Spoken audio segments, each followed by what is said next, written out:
Ooh, he's nosing it.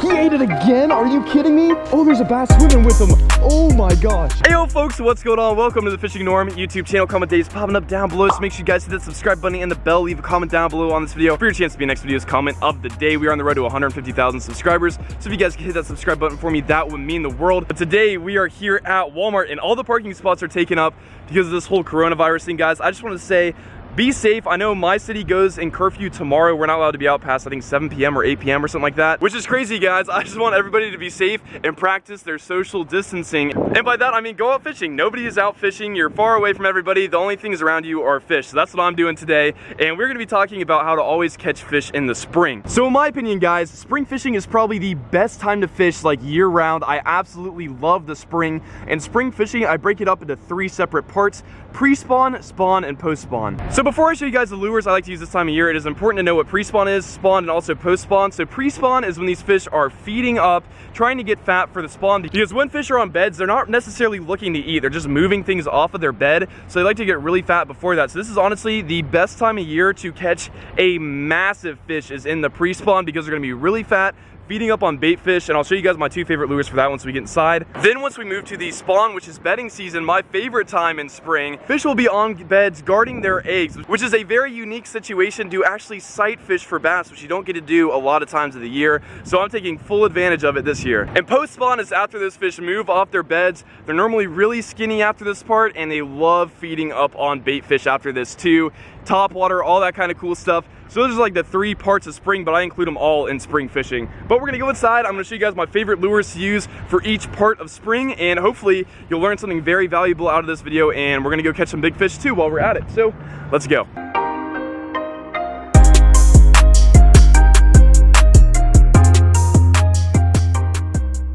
All right, we are here in the fishing section, guys. We're gonna go ahead and choose out like my top 5 favorite lures for the spring, starting with pre-spawn, then spawn, then post-spawn. One more thing I wanted to say is I am not like a professional fisherman. I don't go fish tournaments for a living, but this is just like, from my experience, my top 5 favorite. It's definitely different than a lot of other people's top 5s, but I'm gonna show you guys what I know and what works for me, and hopefully it can work for you too. So in the pre-spawn, these fish are feeding up, trying to get fat for that spawn, and 2 lures I absolutely love throwing for that. Let's see if we can't find them right here.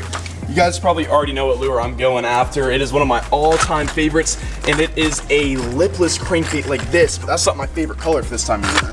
Where is it at? Oh, here we go. A red lipless crankbait, by far my favorite lure for the pre-spawn. And red, it just seems to be the color in that early spring, late winter type deal. I think it's because a lot of those bass are moving from deep to shallow water, so might be something with their eyes. They can't really see all too well, and that bright red color really works. Also, the cross spawn is in fall and also spring, so there we go, that's lure number 1. And I like throwing this lure on shallow flats right next to where it gets really deep in ponds and stuff like that. That's where I'll throw this one. Okay, we gotta find lure number 2. I didn't come in with like a pre-planned list in my head, so we're just gonna search here, and something that I probably would throw, I don't know if they have it in Walmart or not. They do have it in other tackle shops. So guys, doesn't look like they have it, but I would definitely throw a chatterbait this time of year, and maybe even a crankbait, but I'm not gonna make those my like official lures. Those are just honorable mentions. Probably my second pick is going to be some type of fluke.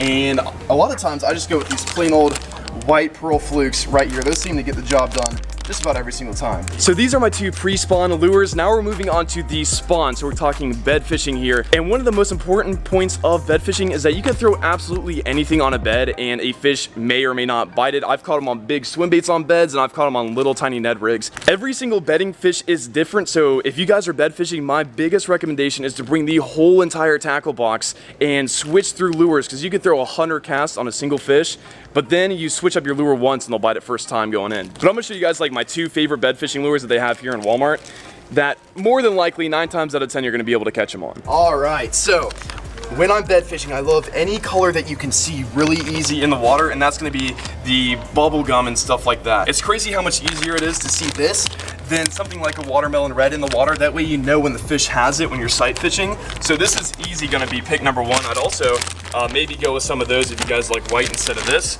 but this is one of my favorites right here. So my second favorite bed fishing bait of all time is like a tiny little speed craw, any type of craw with little trailers on it, but not too big to where the fish is like picking it up and moving it off, but something really small profile, that way when the bass tries to move it off the bed, the hook's already in its mouth. I don't know if they have any of those here inside of Walmart, and I'm not seeing any.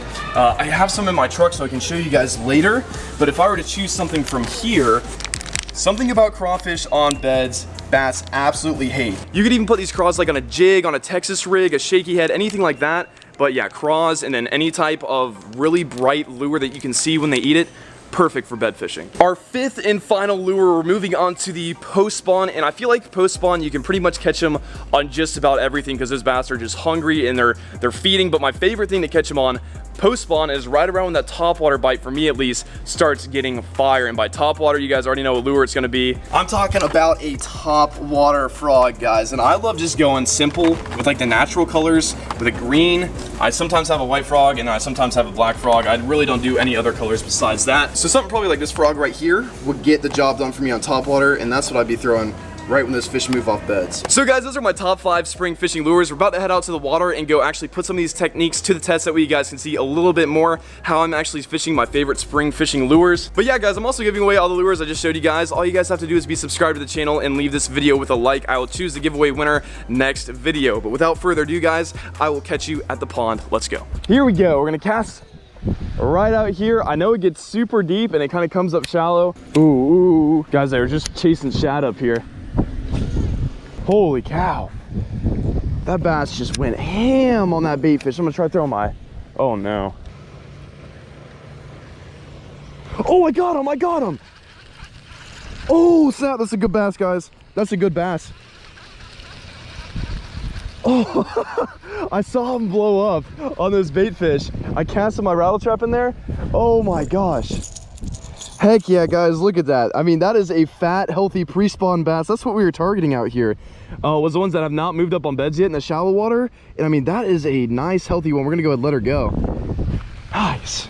I mean, we saw her feeding up. She's getting ready for that spawn. And we casted our rattle trap in there. Man, that was awesome. That was cool. It's awesome when you see something happen, throw your lure in there and you get a piece of the action. Because sometimes you'll see them bust and you throw something in there and they don't want anything to do with your lure because they got so many real bait fish to go after. But that was so cool though. Whew, I got my blood racing. All right, we're gonna start searching for bedding bass, guys. I got my mystery tackle box here, so I'm gonna use some of the lures in here to probably catch some bedding bass. But I got one of my all-time favorites slide on right now, which is the bubblegum trick worm right here. And I'm just searching with my polarized sunglasses to see if we can't find anything. And oh, there's one right here. Hold up. What we have going on here, guys, just the weighted Texas rig. I like to upsize my hooks a little bit just because those bedding bass aren't necessarily trying to eat the lure. They're just trying to move it off their bed and protect it. So with that bigger hook, sometimes if they grab the tail, you'll get lucky and that hook will be in their mouth. Whereas if you use like a smaller hook, you might not be able to hook them. Guys, right now I see the male on this bed. He's probably, if I had to guess, anywhere in that 2-pound range. I don't see the female yet. But if she's anywhere around, I cannot wait to see the size of that fish. Oh, there's a female. Oh my gosh, that's like a 3-4 pounder. Guys, the male is like a pound or 2 and the female is like 3 or 4. The male's on it right now. Oh, he's about to eat it. He's about to eat it. Guys, they are both on this bed. I'm gonna see what we got in today's box. Ooh, okay, we got some little crawls. It's actually perfect because I ran out of those. And these are the Carl's Amazing Baits, and they're chartreuse as well, so they're gonna be easy to see on the bed. Let's see what else we got in here real quick. Oh, it's my boy Catch 'em All Fishing. Yo, shout out to Zach if you're watching this, guys. Catch 'em All Fishing's lures right here. I'm definitely gonna throw some of those today just for my boy. Oh, okay, this would be good for some pre-spawn bass right here. The knuckleball, I've never used this compared to like just normal spinner baits, but that could be pretty good. Oh, and Weston swim baits. Those are fire, and it's a pack of a ton of different colors. So we got some chartreuse in there, also some more natural colors. Drop shot weights, I've never used these before, but those look like they might work on beds. I think we're gonna go ahead and tie on my boy Catch 'em All's bait. Those casts right now, I'm calling it, guys. You ready? Cast it right there on his bed. Gonna bring it through. Hop it just a little bit. Yeah, he's not happy at all. Oh, he got it. Got him. That was so cool. Hey, oh my gosh, that was honestly bigger than I thought. It's so weird looking at fish and trying to tell the size of them, but that's actually a decent like 1.5 pounder there. And I thought he was probably only like a pound, maybe even a little bit less, but that's a good one. All right guys, we just got him unhooked. We're gonna let him go back. Oh, that was cool. Well, thank you, Catch 'em All, for the luck there. I'm gonna try tying on one of these just because I think these will work really good too. And I kind of want to give these guys a little try. I'm already digging this thing. I've never used these before, but just from the looks of it, I can tell that this probably is going to be a bed slaying machine right there, that little beaver. Ooh, ooh, ooh, ooh, walked up on a bass. Gonna back it up like a Tonka truck real quick. Oh, he ate it right when it went in the water. I was not even ready for that, guys. I pitched on a bed. I didn't even see a fish, and he instantly had it. Oh my gosh, I never even saw him. All right, here we go. Perfect flip. Boom, right in there. Oh, he got it. Oh my gosh. Oh my gosh, that's the second time in a row. Guys, there's a little small 1-pounder on a bed right there, and that one that's hit my lure twice, I don't even know how big that one is. I can barely see from this far away. Ooh, got that one. Hey, there we go. So this was the smaller one on the bed, like on the way in from the one I've been casting at that I can barely see. And I wasn't expecting this one to be much bigger than that, but the other one that I've been messing around with is definitely bigger. Oh my gosh, he's on it. Oh, he put it in his mouth and spit it out. Oh, guys, this is a decent one right here. And he does not like the craw.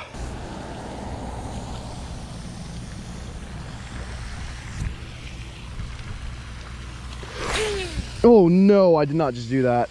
Oh, I forgot to click the bail. Well, thank goodness I had another reel in the truck, because that is impossible to get out. That's one of the worst bird's nests I've ever got in my life. I set the hook and I hadn't clicked the bail yet, so it was just open. Just a mistake that I don't think I've ever made before, but it's honestly kind of funny. But he's eating over here, so we're gonna get right back on in here, see if we can't catch him, if he gives us another chance. Ooh, he's angry. He's angry. Oh, he missed it. Guys, we're totally gonna catch this one. This is 100% gonna happen. Wait up, they bet our wrist. Boop. Yeah. What up, flip at our wrist. Oh, we got it. What up, flip at our wrist. Hey, let's go. Dang, you see how these are just slightly skinnier than those other ones we were catching before? It's because they're spawned out, laid their eggs. I think this is a female right here. All right, see you, buddy. Thank you. There we go, guys. Heck yeah. He took both the legs off the craw though. But that's one of the things with a lot of soft plastics, you either get durability or you get action, and a lot of times you don't get both. Ooh, that's a bass on a bed right up here. I don't know how well you guys can see that on the camera, but right about there. There's a big old white circle with a bass on it. Oh my gosh, he went right at it. Oh, he has it. Oh, I lost him. I can't believe that happened. I didn't tighten this down all the way. Oh my gosh, that was first cast. Holy, I might have got too much of him for him to come back for it. That was a good bass right there. Saw him go up to it, but I thought he swam away from it. I didn't even realize he had it. I would be very surprised if he caught this fish after how long I just had that fish hooked for. Ooh, he's nosing it. He ate it again? Are you kidding me? Oh my gosh, this one's fighting hard. Holy cow, how do we get this one to eat it again? Oh, there's a bass swimming with him. Oh my gosh, okay. There we go, guys, yes. The other one that was swimming with her was smaller, so I think that was the male on the bed, and this must have been the female, but that was the second time I hooked this fish. That is crazy. Oh my goodness, I'm gonna let her go. What in the world? Alright guys, that's gonna do it for today's video. We caught some bedding bass. I mean, that was a ton of fun, and I actually saved a ton of bedding fish out here for another video where I'm gonna like set up a little tripod, get some underwater shots, because you guys really seem to enjoy the underwater fish catch I had in the last video. If you guys haven't seen that, it'll pop up here right now. But yeah guys, thank you so much for watching all the way until the end of the video. Please make sure to like and subscribe. Also leave a comment down below what your favorite spring fishing lure is. But with all that said guys, thank you so much for watching, and until the next fishing adventure, fish bump, I'm out of here.